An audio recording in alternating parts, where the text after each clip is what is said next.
अगर आप SSC MTS 2023 की तैयारी कर रहे हो, आज की इस वीडियो में 20 क्वेश्चन आपके सामने ला रहा हूं। अब देख लो, ये 20 क्वेश्चन ऐसे हैं, अगर आप एसएससी एमटीएस की तैयारी कर रहे हो तो आपको इन 20 में से कम भी 17-18 क्वेश्चन के आंसर आपको ज़रूर पता होने चाहिए। तो वीडियो देखने के बाद कमेंट सेक्शन में ज़रूर बताना आपको 20 में से कितने क्वेश्चन आपको आते थे, यानी कि 20 में से कितने मार्क्स आपके आए हैं। कमेंट सेक्शन में ज़रूर बताना। ये 20 क्वेश्चन आपके लिए रहने वाले हैं। स्टार्ट करेंगे वीडियो को, 1 बाय 1 क्वेश्चन आपके सामने स्क्रीन में आते जाएंगे। उससे पहले बताना चाहूँगा, जो रेगुलर व्यूअर्स हैं हमारे चैनल पर, आपको बताना चाहूँगा एसएससी एमटीएस की इंग्लिश की क्लासेस अभी कल से स्टार्ट हो जाएंगी। पहला क्वेश्चन आपके सामने स्क्रीन में आ रहा है, मैं आपके सामने लिखा हुआ है यहाँ पे question. Badminton originated in which of the following countries. Badminton का जो ओरिजिन है वो कौन सी कंट्री से हुआ था? 4 ऑप्शन आपको देखने को मिल रहे हैं, पोलैंड, यूएसए, इंडिया या फिर इंग्लैंड। तो बैडमिंटन का जो ओरिजिन हुआ था वो इंग्लैंड से हुआ था। 1873 में यहाँ पर पहला मैच खेला गया था।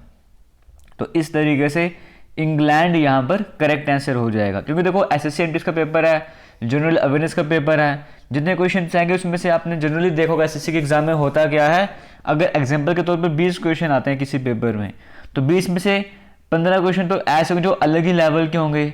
4-5 क्वेश्चन ऐसे होते हैं जो अपने पढ़े होंगे, थोड़े बहुत आपको इजी लगेंगे, है ना। जनरली ऐसा ही होता है। तो उसी तरीके से क्वेश्चन आपको आज की वीडियो में देखने को मिल रहे हैं आपको। सेकंड क्वेश्चन इजी है, सभी को आना चाहिए। वंदे मातरम को ऑफिशियल स्टेटस कब दिया गया था नेशनल सॉन्ग का? 4 डेट आपके सामने है।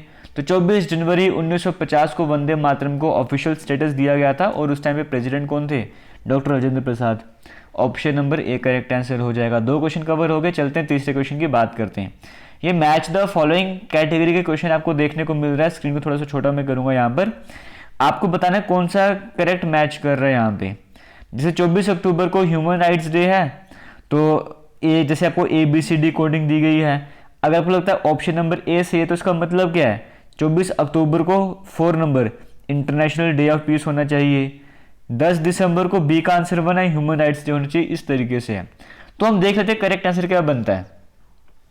अगर हम बात करेंगे 24 अक्टूबर को यूएन डे होता है, यूनाइटेड नेशंस डे, यानी कि ए वाले की जो कोडिंग है वो 3 होनी चाहिए। तो ए की कोडिंग यहाँ पे 4 है, ये हो ही नहीं सकता। या तो ये होगा या तो ये होगा, इसको भी काट दो। आगे चलते हैं। 10 दिसंबर की बात करेंगे। 10 दिसंबर को ह्यूमन राइट्स डे होता है, यानी कि बी का आंसर 1 होना चाहिए। तो बी का आंसर 1 यहाँ पर देखने को मिल रहा है। बाकी तो वैसे ठीक हो जाएंगे। 24 मई को कॉमनवेल्थ डे, 21 सितंबर को इंटरनेशनल डे ऑफ पीस। तो इस तरीके से ये वाला क्वेश्चन भी कवर हो गया। करेक्ट आंसर हो जाएगा ऑप्शन नंबर बी। आगे बढ़ेंगे, नेक्स्ट क्वेश्चन की बात करेंगे। 8th schedule of the 8th जो शेड्यूल है इंडियन कॉन्स्टिट्यूशन का, वो उसमें क्या चीज़ आती हैं? तो उसमें लैंग्वेजेस के बारे में बताया गया, ऑफिशियल लैंग्वेजेस, 22 ऑफिशियल लैंग्वेजेस, इस तरह से करके। तो 8th शेड्यूल किससे रिलेट करता है? लैंग्वेज से। ऑप्शन नंबर ए यहाँ पे करेक्ट आंसर हो जाएगा।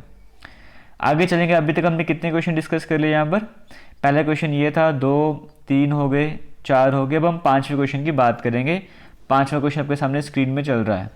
The chief justice and other जजेस of the high court are appointed by. Chief justice की बात कर लो या बाकी जजेस होंगे हाई कोर्ट के, कहीं के भी जज होंगे, वो सीधी सी बात है प्रेसिडेंट के द्वारा ही अपॉइंट करे जाएंगे। ऑप्शन नंबर ए यहाँ पर करेक्ट आंसर हो जाएगा। इसमें किसी तरह का डाउट यहाँ पर नहीं होना चाहिए।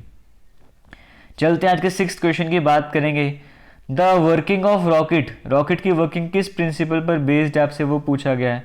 तो कंजर्वेशन ऑफ लीनियर मोमेंटम होता है। तो मोमेंटम यहाँ पर देखने को मिल रहा है, वही करेक्ट आंसर हो जाएगा। Option number A correct answer हो जाएगा। 6 क्वेश्चन हमारे यहाँ पे कंप्लीट हो गए।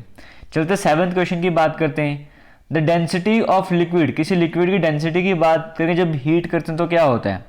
हमें पता है डेंसिटी का फॉर्मूला होता है मास पर यूनिट वॉल्यूम, है ना। तो डेंसिटी और वॉल्यूम जो है हमेशा अपोजिट में होंगे। जब किसी लिक्विड को अब हीट करोगे तो उसकी वॉल्यूम तो बढ़ती जाएगी। अगर वॉल्यूम बढ़ेगी तो डेंसिटी कम हो जाएगी, यानी कि decreases. Option number A correct answer हो जाएगा। लेकिन वाटर लिखा होता है ना, तो वाटर का केस उल्टा होता है ना। वो एक अलग सा बिहेवियर करता है 4 डिग्री सेल्सियस पे। फिलहाल यहाँ पे लिक्विड कहा गया, तो हम लिक्विड के हिसाब से डिक्रीजेज आंसर कर देंगे। आगे बढ़ेंगे। 7th क्वेश्चन हो गया। 8th क्वेश्चन की बात करेंगे। विच of the following is use in oven. Oven में किसे यूज किया जाता है? कौन सी रेज यूज की जाती हैं? तो ओवन में माइक्रोवेव ओवन हम कहते हैं, आपने सुना ही होगा। तो माइक्रोवेव्स यूज करी जाती हैं। Option number C correct answer हो जाएगा। Rainbow is formed due to. Rainbow की फॉर्मेशन किसकी वजह से होती है, आपसे वो पूछा जा रहा है।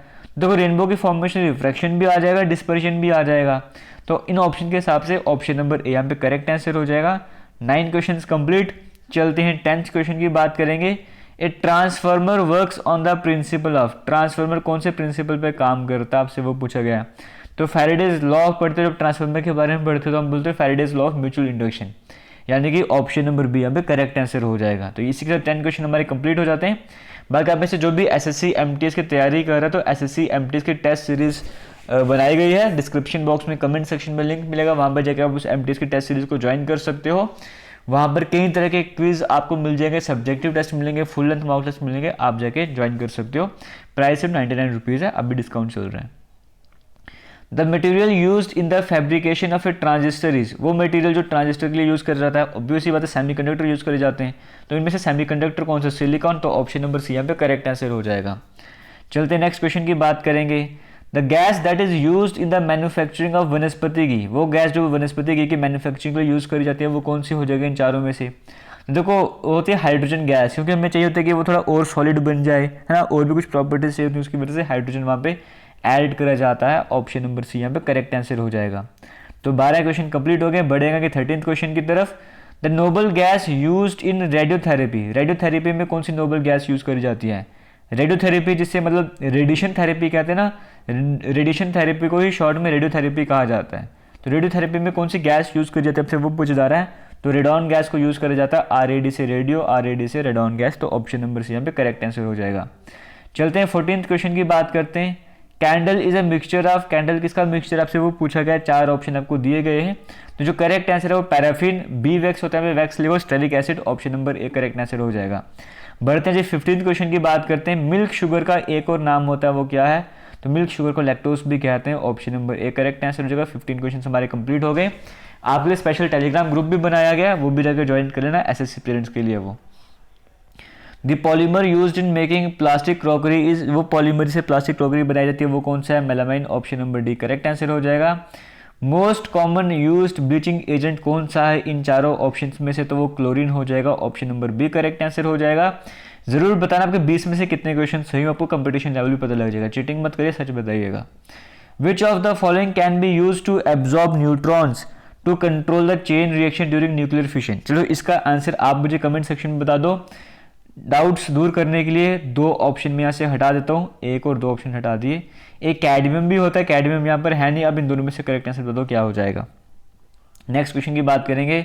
स्मॉलेस्ट नाउन प्रोकैरियोटिक ऑर्गेनिज्म वो कौन सा है, mycoplasma, option number B correct answer हो जाएगा। आज के लास्ट क्वेश्चन की बात करेंगे।